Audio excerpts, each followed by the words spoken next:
السلام علیکم ورحمۃ اللہ وبرکاتہ۔ دوستوں، کیسے ہیں آپ لوگ؟ امید کرتا ہوں آپ لوگ اچھے ہوں گے۔ دوستوں، آج میں آپ کو بتانے والا ہوں کہ بہترین انسان کون ہے۔ تو چلیے بنا کسی دیری کیے ویڈیو کو شروع کرتے ہیں۔ سماج میں بہترین شخص کسے کہا جا سکتا ہے؟ اس سوال کا جواب ظاہر ہے۔ ہر شخص اپنے ذوق، نقطۂ نظر اور سوچ کے مطابق الگ الگ دے گا۔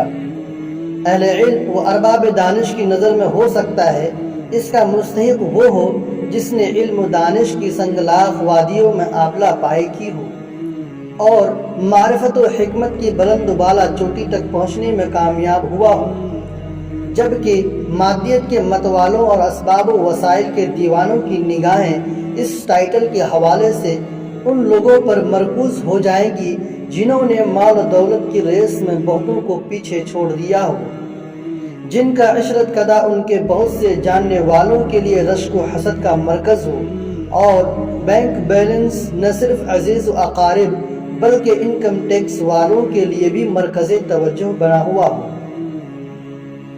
اس کے برعکس شہرت و ناموری کو سب کچھ سمجھنے والے یہ ٹائٹل اسے دینا پسند کریں گے جس کا ڈرائنگ روم تمغے اور انعامات سے بھرا ہوا ہو اور قریہ و شہر پرستاروں کی بھیڑ سے اٹا پڑا ہو سکتا ہے بعض لوگوں کا ذہن اس کے لیے ان سوشل ورکروں کی طرف جائے جو اپنے لیے نہیں بلکہ دوسروں کے لیے جیتے ہیں۔ ان سب آرا کا المیہ یہ ہے کہ یہ سب محدودیت کا شکار اور زندگی کی بس ایک خاص سمت کی آئینہ دار ہے، اس لیے کہ ہو سکتا ہے ان حوالوں سے بہترین سمجھا جانے والا شخص زندگی کے وسیع تناظر میں بدترین شخص ثابت ہو۔ اس سوال کا شاندار اور جامع جواب وہ ہے جو رسول اللہ صلی اللہ علیہ وسلم کی جانب سے دیا گیا ہے۔ آپ صلی اللہ علیہ وسلم کی نظر میں بہترین شخص کے ٹائٹل کا مستحق وہ ہے جس کا سلوک اپنی گھر والی کے ساتھ بہترین ہو۔ اللہ کے رسول صلی اللہ علیہ وسلم نے فرمایا، خیرکم خیرکم لأہلہ وانا خیرکم لأہلی۔ تم میں سب سے بہتر شخص وہ ہے جو اپنے اہل و عیال کے لیے بہتر ہو اور میں تم میں سب سے بہتر ہوں اپنے اہل و عیال کے لیے۔ بظاہر یہ بات کچھ عجیب سی لگتی ہے اور ایسا محسوس ہوتا ہے کہ شاید ازدواجی معاملات کو ضرورت سے زیادہ اہمیت دے دی گئی ہے، لیکن اگر سنجیدگی سے اس چیز کا جائزہ لیں تو اندازہ ہوگا کہ بہترین شخص کے انتخاب کے لیے گھر والی کے ساتھ سلوک سے بہتر کوئی معیار نہیں ہو سکتا۔ یہ اتنی جامع اور وسیع کسوٹی ہے جس پر کسی کو بھی پرکھنے کے بعد یہ فیصلہ کیا جا سکتا ہے کہ کیا واقعی وہ بہترین شخص ہے یا اس نے شرافت کا محض کھوٹا لگایا ہے۔ اس لیے کہ لوگ بظاہر جیسے نظر آتے ہیں ویسے ہوتے نہیں، بلکہ ظاہر تو کبھی کبھی اتنا پرفریب ہوتا ہے کہ اس سے اچھے خاصے جہاں دیدہ اور تجربہ کار لوگ بھی دھوکہ کھا جاتے ہیں۔ چنانچہ بہت سے لوگ دینداری کا لبادہ اس مہارت کے ساتھ اوڑھتے اور تقوی و طہارت کی مصنوعی کریم سے اپنی صورت کو اس قدر پرکشش اور چمکدار بنا لیتے ہیں کہ لوگ ان کی شرافت و دینداری کی قسمیں کھانے میں بھی نہیں جھجکتے۔ لیکن اگر ان کی خاندانی زندگی کا جائزہ لیا جائے تو پتہ چلے گا کہ ظاہری شرافت و دینداری سب گھر سے باہر ہے۔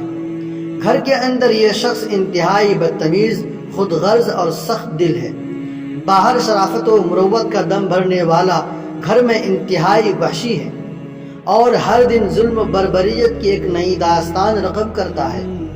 اسے نہ اللہ و رسول کے احکام و تعلیمات کی پرواہ ہے اور نہ ہی اسوہ رسول سے گھر کو منور کر کے اسے جنت کا ایک ٹکڑا بنانے کی فکر، جہاں اضطراب کے بجائے سکون کا ڈیرا ہو، نحوست کے بجائے سعادت کا بسیرا ہو، تنگی کے بجائے فراخی، نفرت کے بجائے محبت اور کراہت کی تیرگی کے بجائے انسیت کے دیپ جھلملاتے ہوں۔ اس طرح بیوی کے ساتھ سلوک ایک ایسا آئینہ ہے جس میں ہر شخص کی اصلی تصویر نظر آ جاتی ہے۔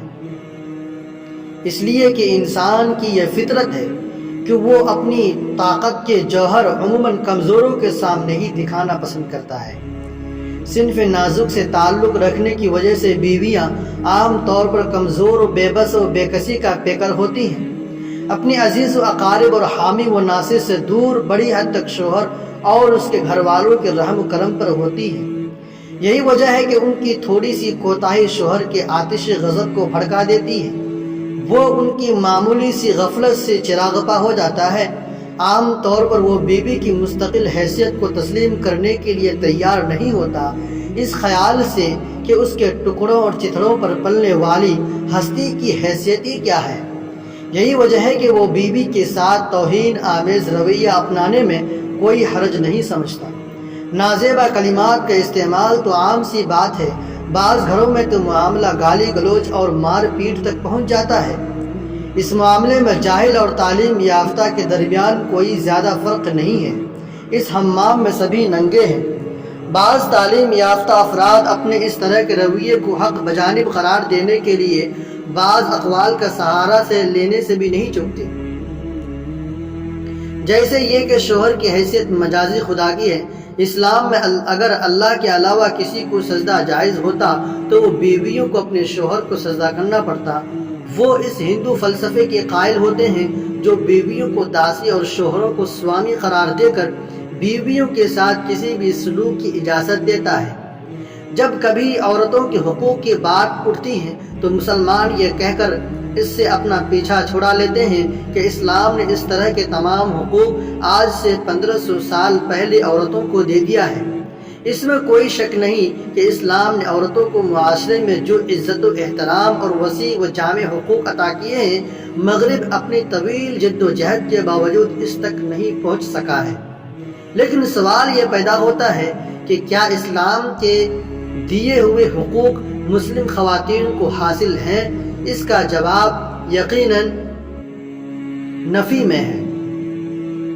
ہو سکتا ہے اس سلسلے میں کچھ استثناءات ہوں، لیکن عام طور پر مسلم خواتین کے حالات غیر مسلم خواتین سے اچھے نہیں ہیں۔ وہ بھی انہی کی طرح گھریلو تشدد کا شکار ہیں، مظلومیت ان کا مقدر ہے، اس سے بعض خوش نصیب کو ہی نجات مل پاتی ہے۔ رسول اللہ صلی اللہ علیہ وسلم نے بہترین شخص ہونے کے لیے جو معیار متعین فرمایا ہے، اس کی روشنی میں اگر حیات طیبہ کا جائزہ لیں تو اندازہ ہوگا کہ آپ صلی اللہ علیہ وسلم کی ذات اس حوالے سے بھی عالم انسانیت کے لیے مثالی نمونہ ہے۔ بس ضرورت اس بات کی ہے کہ مسلمان اسے اپنی زندگی میں اتارے اور اس سے اپنی آئلی زندگی کو سنوارے۔ دوست